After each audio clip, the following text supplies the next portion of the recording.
Si la parole est à Monsieur Garel pour 2 minutes 30, qui sera suivi par Monsieur Assaf pour 5 minutes. Bien, merci Madame la Présidente, chers collègues. Je suis très heureux d'intervenir sur ce rapport. Alors j'ai écouté attentivement, mais je ne dois pas être suffisamment compétent pour comprendre tout ce que Monsieur Briand a voulu nous expliquer.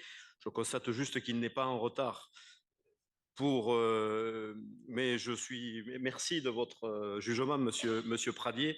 Je vois que vous n'avez pas perdu les réflexes de l'Assemblée nationale, mais ici, il semblerait que le débat soit plus serein et plus efficace.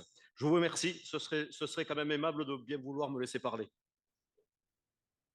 Mais merci.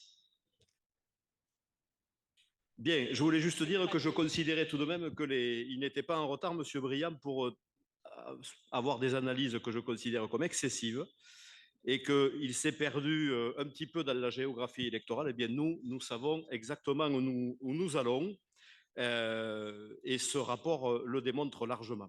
C'est un rapport, bien sûr, qui met en avant une politique majeure de la région, alors bien sûr qui est dévolue par la loi, mais c'est aussi une politique, bien sûr, qui nous permet d'agir de manière globale sur les questions environnementales, sur l'économie, sur les questions d'attractivité de notre territoire, et puis bien sûr, et ça c'est quelque chose de très important à nos yeux, d'agir pour le quotidien de nos concitoyens, et c'est bien l'objectif de toute action publique.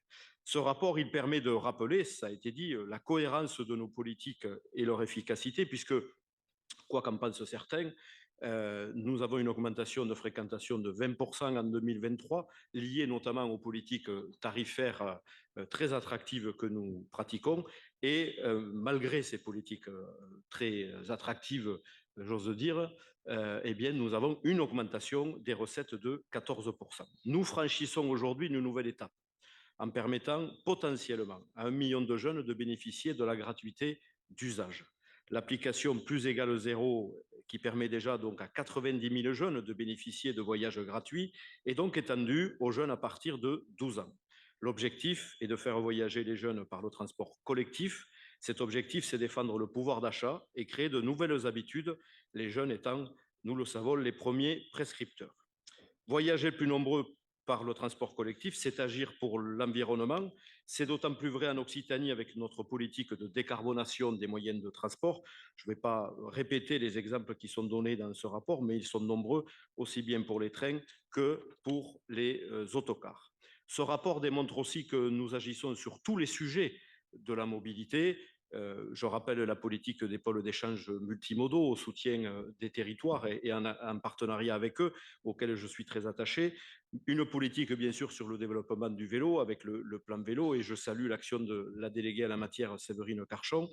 Et puis, dernièrement, l'aide à l'achat pour les lycéens boursiers de vélos qui vient compléter le panel d'aide qui existait déjà. Ce sont aussi des actions concrètes qui s'appuient sur des acteurs sérieux pour le développement du covoiturage, avec déjà 54 000 trajets covoiturés qui ont été favorisés. Et c'est un système dans ce domaine gagnant-gagnant pour le conducteur comme pour les passagers.